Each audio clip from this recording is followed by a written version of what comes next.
আম্মু, একটা লম্বা পাইপ দিতে পারবা? না, কোনো পাইপ নাই। এত রাইতে পাইপের কি দরকার? হ্যাঁ, নয়তো একটা বোতল দাও। আরে না, ঘরে খালি কোনো বোতল নাই, সব বোতলে পানি ভরে রাখছি। উফ, তোষকের নিচে তো তুমি অনেক পলিথিন রাখো, ওদিক থেকেই একটা দাও। পলিথিন দিয়ে তুই কি করবি? হ্যাঁ, এখন কি কাগজ টোকাইতে নামছস? একটু বতো করবো।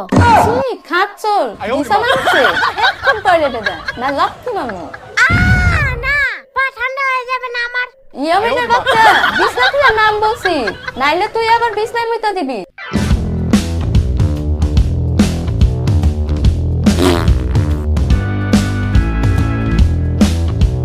ওহো ইয়ামিন, এমন বাজে গন্ধ কিসের? আমি কি জানি? তুমি বাথরুম করে পানি ইউজ করনি? কে বলেছে আমি পানি ব্যবহার করিনি? অবশ্যই করেছি। ইয়ামিন, সত্যি বলো বলছি। টিস্যু থাকতে পানির কি দরকার আম্মু? এই শীতে আমাদের যথাসম্ভব পানি থেকে দূরে থাকা উচিত, না হলে ঠান্ডা লেগে হাঁচি কাশি হবে। যাও, এখনই পানি দিয়ে পরিষ্কার হয়ে আসো, না হয় কিন্তু আমি নিজেই করব। না, নিজে করবে মানে? আমি এখন বড় হয়েছি না? আচ্ছা, যাচ্ছি। নানু, তোমাদের বাড়ি এসেছি আর এখন পর্যন্ত কোনো শীতের পিঠা খেতে পারলাম না। না না ভাই, আমি আজই তোমার জন্য মজার মজার পিঠা তৈরি করব, তুমি কোনো চিন্তা করো না। আচ্ছা নানু, গ্রামে কি প্রতি বছরই এরকম শীতের পিঠার উৎসব হয়? হ্যাঁ নানা ভাই, এটাই তো গ্রামের ঐতিহ্য। প্রতি শীতেই বাড়ি বাড়ি পিঠা বানানো হয়, সমস্ত আত্মীয় স্বজনদের বাড়ি বাড়ি সেগুলো পৌঁছে দেওয়া হয়। গ্রামে কত মজা হয়, শহরে এসব নেই। শহরে শুধু স্কুলে যাও আর আসো। আমি এখন থেকে গ্রামেই থাকতে চাই তোমাদের সাথে। সে পরে দেখা যাবে, এখন তুমি বাইরে যাও, বাইরে থেকে ঘুরে আসো, তারপর এসে ভাপা পিঠে খাবে। আমি তোমার জন্য মজার মজার ভাপা পিঠা তৈরি করছি। ঘুরলে কি মজা, কি মজা। বাংলার রূপ আমি দেখিয়াছি, তাই পৃথিবীর রূপ আমি খুঁজিতে যাই না আর। বাহ, কি সুন্দর কবিতা। এই কবিতাটা কি আপনি লিখেছেন? না বাবু, এই কবিতা রূপসী বাংলার কবি জীবনানন্দ দাশের কবিতা। সবই ঠিক ছিল, কিন্তু আপনি আমাকে বাবু বললেন কেন? বাবুকে তো বাবুই বলবো। তোমার নাম কি বাবু? না, একদম আমাকে বাবু বলবেন না। কোটি বাবু নাকি আমি? আমার নাম ইয়ামিন, আমাকে ইয়ামিন বলে ডাকবেন। ইয়ামিন বাবু, কয় ডজন কলা খাবু? আপনাকে ভালোভাবে বললে কাজ হবে না, বুঝেছি আমি। আপনাকে এখন আমার বায়ো মিসাইল দেখাবো, এর জন্য কিন্তু আমি কোনোভাবেই দায়ী নই। Bio missile? এটা আবার কি বাবু? এই তো এখনই দেখাচ্ছি, দাঁড়ান।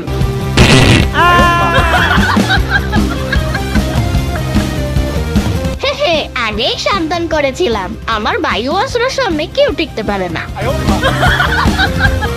ইয়ামিন, কোথায় ছিলে তুমি? সারা বাড়ি খুঁজেও তোমাকে পেলাম না। এই তো আম্মু, একটু মাঠে গিয়েছিলাম।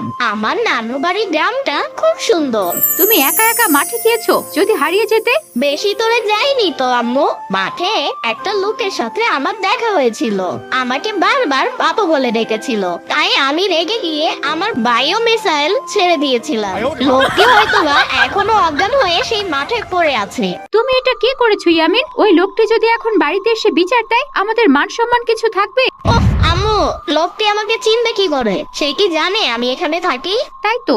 আচ্ছা চলো, তোমার নানু তোমার জন্য পিঠা বানিয়েছে, খাবে চলো। চলো চলো, নানুর হাতে মজার পিঠা খেতে আর তোর সহ্য হচ্ছে না আমার। হ্যাঁ চলো, আজকে তোমার নানা বাড়ি আসুক, তোমার সব বাদরা আমি বের করব। পিঠে খাওয়ার পর যা খুশি তাই করো। কি ইয়ামিন, কি ব্যাপার? খাচ্ছ না কেন? পিঠা নিয়ে শুধু বসে থাকলেই হবে? খাওয়ার আগে দেখে ভালো করে খিদে লাগিয়ে নিচ্ছি আম্মু, আমি যেন বেশি করে খেতে পারি। আহা, সারা বছর যদি এরকম ভাবে শীত লেগে থাকতো, তাহলে সারা বছর এরকম মজার পিঠা খাওয়া যেত।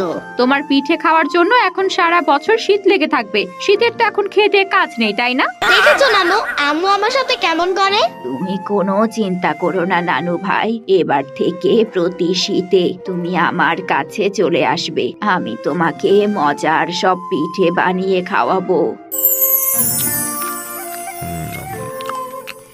আহ, কি মজা! শীতের পিঠা করতে মজাই আলাদা। ইয়ামিন, ইয়াসমিন কি করছো? দুপুর গড়িয়ে বিকেল হয়ে যাচ্ছে, সে খেয়াল আছে? চলো গোসল করতে হবে।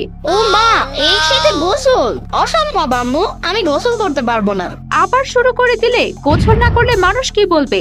মানুষ যাই বলুক, আমি গোসল করতে পারবো না আম্মু। তুমি আমাকে অন্য যে কোনো শাস্তি দাও, আমি মেনে নিব, কিন্তু এই শীতে গোসলের শাস্তি আমি মেনে নিতে পারবো না।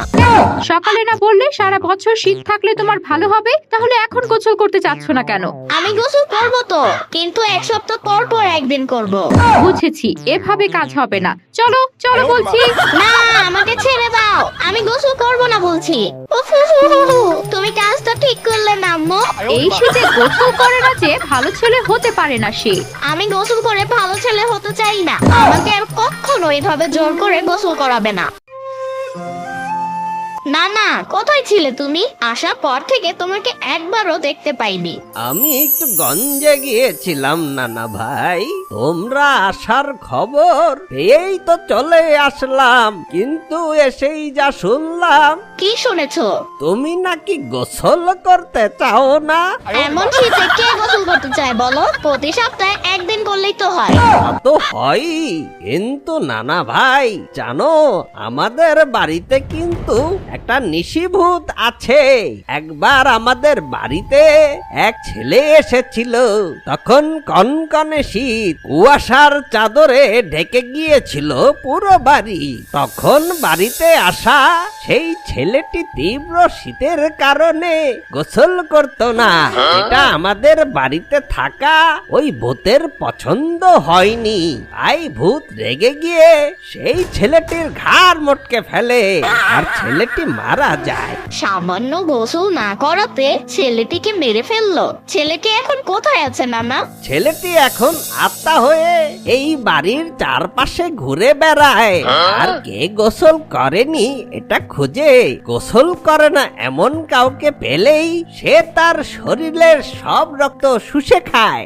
ভাগ্যিস আম্মু আমাকে জোর করে গোসল করিয়ে দিয়েছিল, না হলে তো আজ আমি ভূতের পেটে থাকতাম। আমি এখন থেকে নিয়মিত গোসল করব। এই তো আমার সাহসী নানা ভাই, কাল কিন্তু ভোরে উঠতে হবে, তোমাকে নিয়ে মাঠে যাব। মাঠে কেন? তোমাকে গাছের ঠান্ডা খেজুরের রস খাওয়াবো নানা ভাই। হুররে, কি মজা কি মজা। এবার ঘুমাও তাড়াতাড়ি, না হলে পরে উঠতে পারবে না।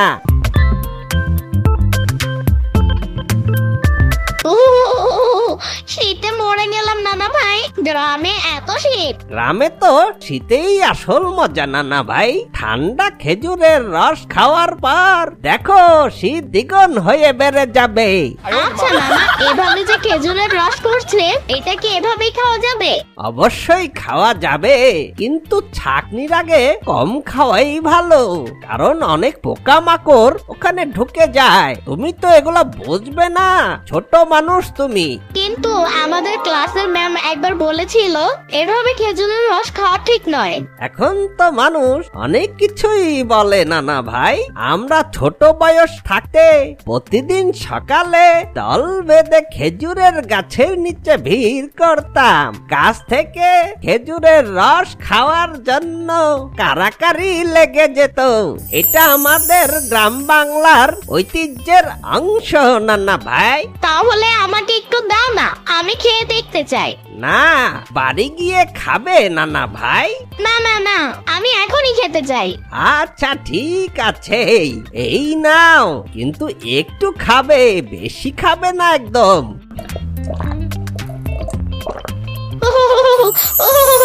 এত ঠান্ডা, ভেতরটা যেন বরফ হয়ে গেছে। এই তো খেজুরের রসের ম্যাজিক। চলো আমরা বাড়ি যাই, এই খেজুরের রস দিয়ে তোমার নানু দুধ চিতই পিঠা বানাবে, তখন দেখো সেটা কত মজা হয়। পৃথিবীর সবচেয়ে মজাদার পিঠাই হলো দুধ চিতই পিঠা। আবারও পিঠা, কি মজা! শীতের পিঠা মজাই মজা।